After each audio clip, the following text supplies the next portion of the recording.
Hey everybody, Brian here, and I'm back with another map. This time, as the title said, we're doing Disneyland Park. Disneyland, of course, the original park, built by Walt Disney, opened in 1955. It's what started it all. Now, before we get to the map, I'm gonna give you two warnings for this one. First is that there are a lot of attractions in Disneyland. I mean, a lot. So many that it is nearly impossible, if not totally impossible, to do everything at Disneyland in one day. I know I've even heard that there are more attractions in Disneyland than in all 4 Disney World theme parks combined.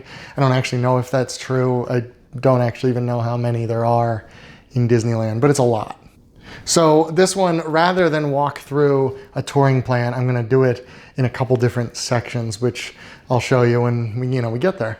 The other caveat is, I don't know Disneyland super well. I'm pretty good with it. I've been there twice, but I don't know it with the same level of intimacy that I do the Disney World parks, or even Universal Orlando, to be honest. So if I happen to point at the wrong building when I'm saying an attraction, just, maybe let that one slide a little bit. Now, if I do something that's just totally wrong, please feel free to let me have it in the comments below. But what I do know is I do know which attractions have the highest wait time. So that's kind of what we're gonna go through today.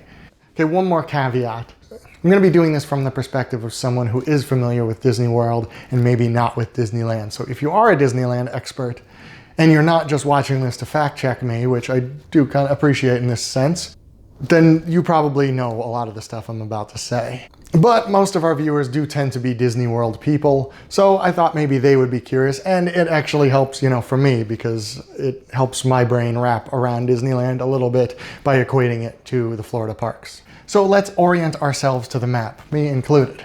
Got my pointer here? It's funny with Disneyland, for someone who knows the Magic Kingdom very well, is that it's all laid out very similar, but not exactly right. I think I know my way around, but I don't always.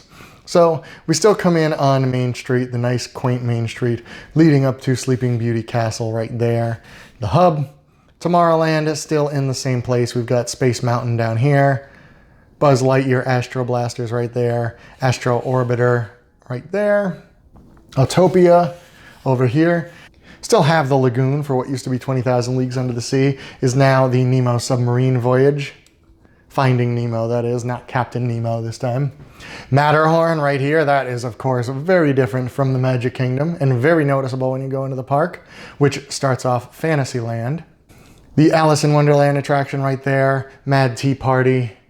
Up here is the Storybook Land canal boats and the Casey Jr. circus train. They kind of follow a similar path. Dumbo in what would have been the old spot at the Magic Kingdom, always been there at Disneyland, of course. Carousel. In these buildings we have Snow White's Scary Adventure, Pinocchio's Daring Journey, Mr. Toad's Wild Ride, Peter Pan's Flight.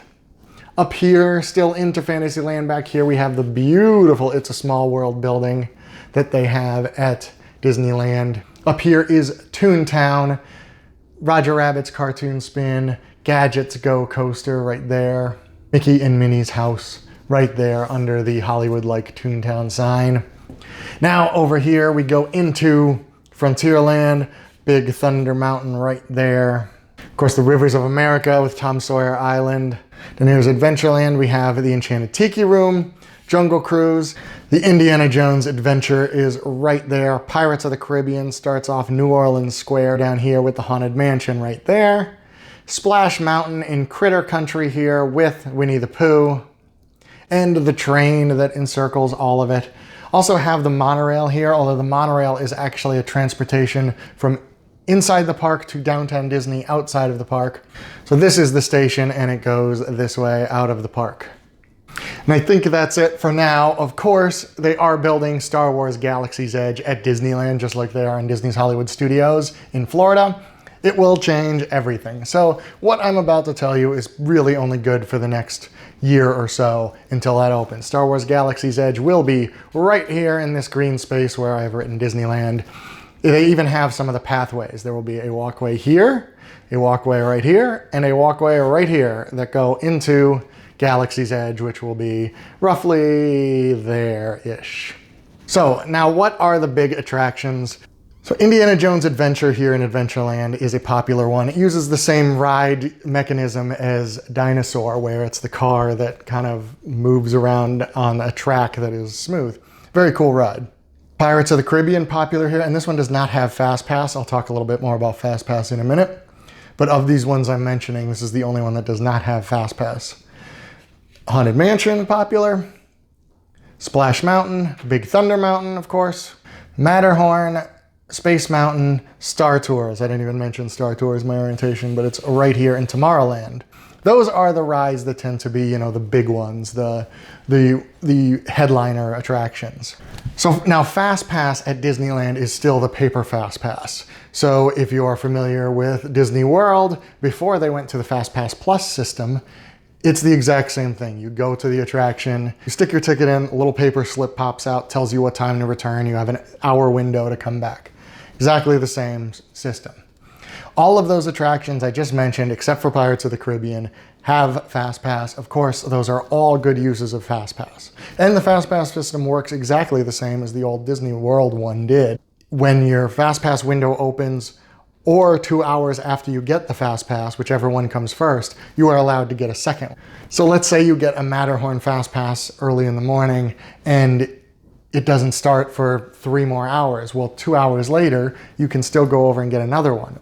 Or if you get one at 9 in the morning and it starts at 10, before you head over there, you can grab a Big Thunder Fast Pass at 10 and then head over and do that one. So you can kind of start stacking up your Fast Passes a little bit if you play it right.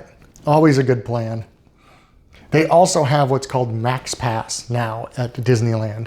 Max Pass is basically an electronic version of Fast Pass. You do it in the app where you just go in and select the Fast Pass, kind of like Fast Pass Plus, except that you can't schedule them in advance. You just have to look on the app, see what's available, select it. It does count as your Fast Pass. You can also get a paper Fast Pass in addition to the Max Pass.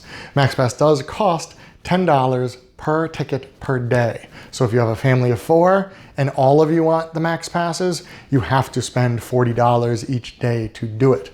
It does also come with unlimited photo pass pictures. So if you were thinking of buying a photo pass package, you may want to check out the price differences there to see if that would be better for you. It does definitely save time not having to run to the attractions. There are also other advantages. You can get another Max Pass quicker than you can a paper Fast Pass. I believe, and I will put something across the bottom here to verify if I'm correct, I believe it is 90 minutes after you get a Max Pass that you can get another one, or when the time window opens, instead of having to wait the full 2 hours. Am I right? I don't know, because I can't actually see what's scrolling here, but you can. Now, there are also some what I call tricky attractions, things that aren't necessarily huge headliners, but can get pretty decent waits, either because they're still reasonably popular, or in most cases because the way the ride system is set up, they just don't burn through a lot of people. Remember, this is a park that opened in 1955, and while a lot of the attractions are newer or have been updated, there are still some that are pretty darn old. Things like Peter Pan's Flight, Alice in Wonderland, It's a Small World, all attractions that are, more than 50 years old. Dumbo is another one. A lot of the attractions in Fantasyland fall into that. Finding Nemo's Submarine is actually like that too. Holds a fairly small amount of people in those subs, so those lines can get backed up. Roger Rabbit's Cartoon Spin up here, that gets a little bit busy too. Not as bad as some of the Fantasyland ones, but still you gotta watch out for that one. Now, the good thing is both Roger Rabbit and It's a Small World do have Fast Pass. So, especially if you have little ones and you'll think either of those or both would be interesting, you can go and get Fast Passes for those. Another thing that is a pretty good use of Fast Pass at Disneyland, and we wouldn't recommend this with the Fast Pass Plus system to get the nighttime show, but here it could be a good use since you can get another one 2 hours after you get that anyway, and that is Fantasmic. Fantasmic here is done right here on the water. These here are kind of the standing areas. That's why this triple path right here. So this is where people tend to gather, in this area here. It does create some real tough traffic patterns for an hour or so before Fantasmic, but people do line up people do start gathering pretty early for it. So it is not a bad idea to get a fast pass for that. Those are the attractions, those are the fast passes. Now let's talk about splitting up the park. Like I said, it's almost impossible, if not totally impossible, to do everything in one day anyway. So one way to split it would be to do the highlights and then kind of come back for the rest. So do as many of the big attractions as you can.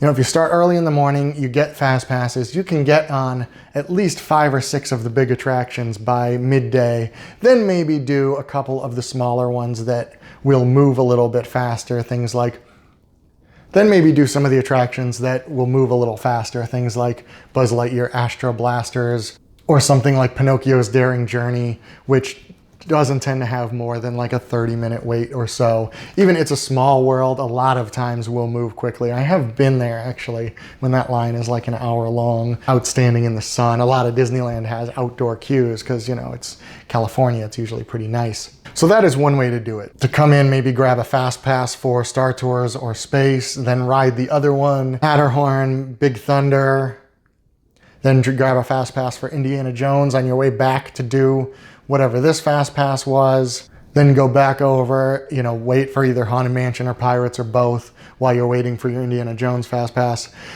Like I said, you can get a lot done, and then maybe a second day, if you have a second day. If you only have one day, obviously you're gonna do basically a highlights tour anyway.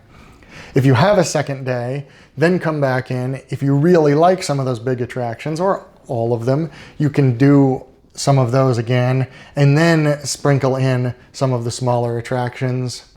The other thing to do, like I recommended when I was talking about Magic Kingdom in Florida, is to just kind of split the park in half. And one day do, you know, Fantasyland, Toontown, and Tomorrowland, say, and just do this corner. And then the other day, do this part of the park. Again, you know, you can definitely get that done, taking a break in the middle of the day, or do it by afternoon and, you know, leave. Because one thing with Disneyland, there are a lot more local annual pass holders for Disneyland than there are for Disney World. On like a weekday evening, you might see the crowds actually pick up starting at 6 o'clock in the evening because people coming after work that decide just to go to Disneyland. That is not uncommon at all. So if you start to see that, maybe you'd rather kind of wrap up a lot of your riding by the evening and leave as the crowds are coming in. I mean, the good thing is annual pass holder crowds, not always riding a lot of rides. So they may be hanging out, they may be eating, they may be waiting for fireworks or Fantasmic, but they aren't necessarily in lines for the ride. So a lot of times it doesn't affect the wait times terribly. But just be warned, if all of a sudden at 6 or 7 at night, you start seeing swarms of people coming in, it could just be that. And unfortunately, I think that's kind of it. I feel a little bit bad because I'm not really going through a straight up touring plan. I tried to do some of them, but a lot of these attractions, a lot of the attractions, the way I split them, the bigger headliner attractions are the ones with the biggest waits. Those are the ones, of course, you should do earlier in the morning, in the evening, or get a fast pass for. And then those tricky attractions that I named are kind of the ones you should check out the wait times, get in line if it's like under a 30-minute wait, and do those in between. And the thing is with the touring plans, because a lot of those tend to be equal, it does shift things around a lot when you optimize the touring plan on touringplans.com. So that's why I figured I'd rather just give you the clusters of attractions that you should focus on. But let me know if you got to this point in the video and you are not satisfied with this and want me to walk through a touring plan from start to finish. If you have a touring plan in mind, one of yours, one of ours at touringplans.com, let me know. I will gladly shoot an addendum video to this where I sit down and walk through a 2-day touring plan. That's what I'm here for, is to do things that help you. So thank you for watching, and be excellent to each other.